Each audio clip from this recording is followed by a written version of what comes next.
In this video, you'll learn how to create story templates using Perplexity.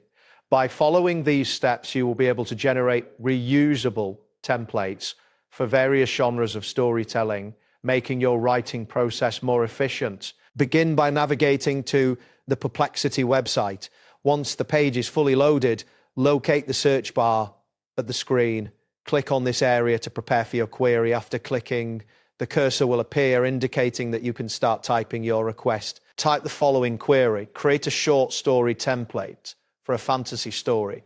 This request will guide the system to understand the specific type of template you are looking to create. After entering the text, press the Enter key on your keyboard. The system will process your request, and shortly a response will appear on the screen. Next, you will ask for a more structured template. In the search bar, type "give a reusable story template" with sections, character, setting, conflict.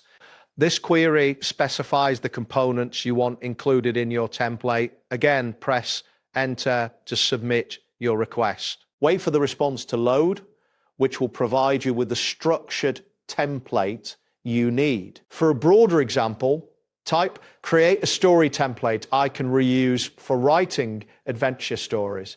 This will help generate another template tailored to a different genre. After you submit this query by pressing Enter, observe the results that appear, which will outline another reusable story framework. Once you have generated your desired templates, you will want to save them for future use. To do this, navigate to the History section of Perplexity. This can usually be found in the menu or sidebar. Click on History to view your past queries and the responses. Here, you can easily access and reuse the templates you've created, ensuring that your writing process remains streamlined. That's it for this tutorial. Thanks for watching, and see you in the next one.